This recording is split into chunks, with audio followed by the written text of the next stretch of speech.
Welcome to today's episode of the Simply Financial Podcast. I'm your host, Christopher Calandra. Want to increase your financial IQ with today's discussion, which is about Social Security.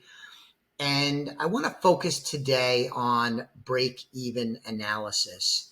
The debate around when to collect Social Security is pretty robust. There's a lot of different opinions and ways to consider when to take Social Security. Additionally, everyone's situation is different. So what might be right for one person might be the suboptimal decision for someone else. I have my biases, I have my philosophy around it, and I feel comfortable with that, but I also understand that it's not one size fits all. But some of the decision making does revolve around some math.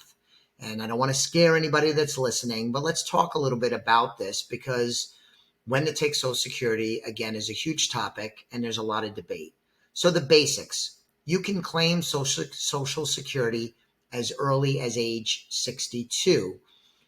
You'll get a lower amount compared to if you wait to normal retirement age, which is typically 67.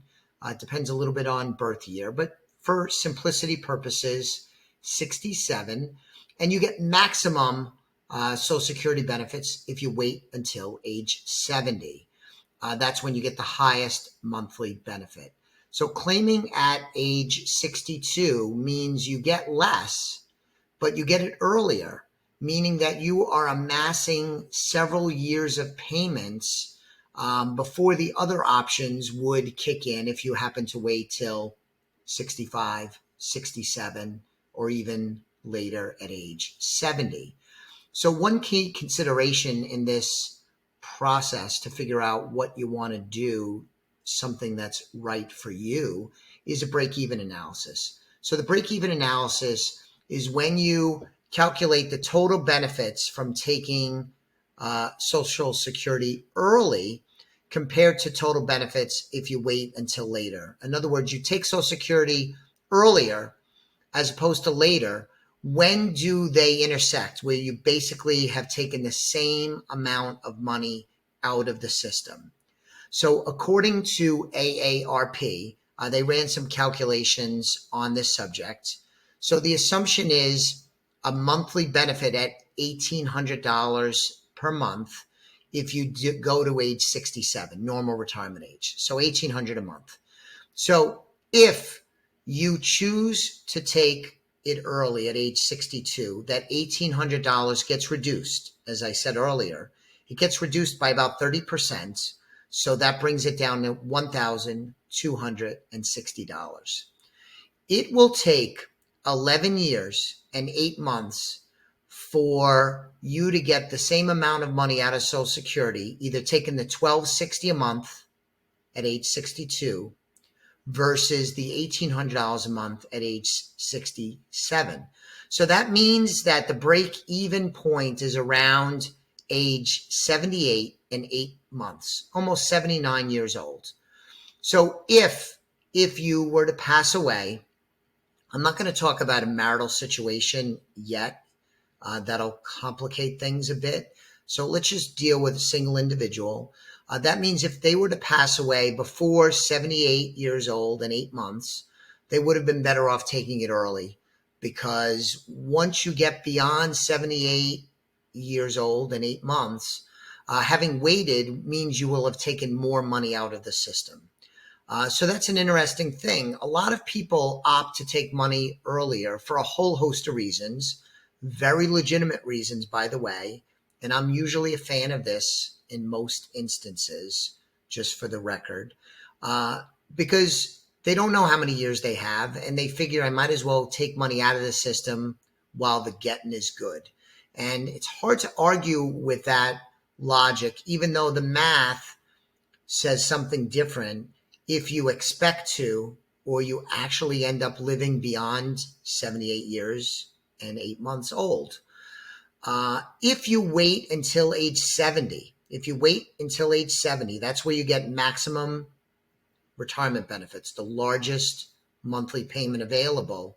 That $1,800 you could have gotten at age 67 actually jumps up to $2,230.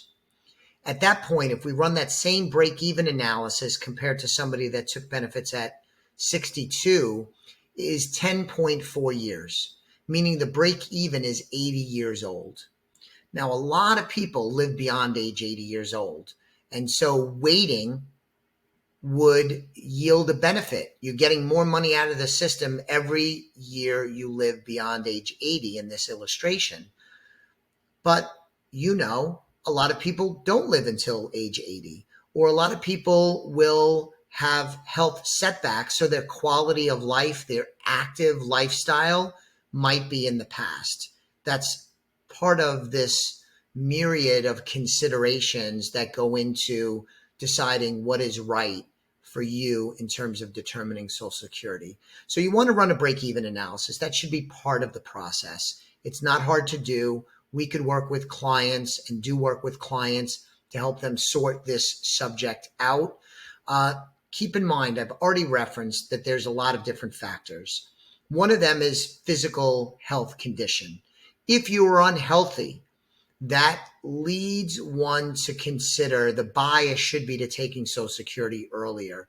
If you have a lower life expectancy, either because of family history or health events that have occurred, that's a consideration, because the less likely you are to live into your 80s and even 90s, the better off financially you might be by taking Social Security earlier. So your health and physical condition is a key factor. Additionally, your family situation is also key. Do you have children? Do you have a spouse? Your spouse might have Social Security. Their Social Security may be more or less than yours, maybe dramatically so. They may be relatively equal. All of these should be considered, because when one spouse passes away, the surviving spouse can get the better of the two available options, the higher of the two. So husband and wife, husband passes away, the wife could either collect her Social Security benefits or switch to her deceased husband's if it's higher. So that's a consideration. Sometimes waiting and amassing a higher Social Security benefit might be better in a situation where you're trying to plan retirement for a widow or a widower. So those are two of the key factors. But as I said several times already, there are a lot of factors to consider. Everyone's situation is different.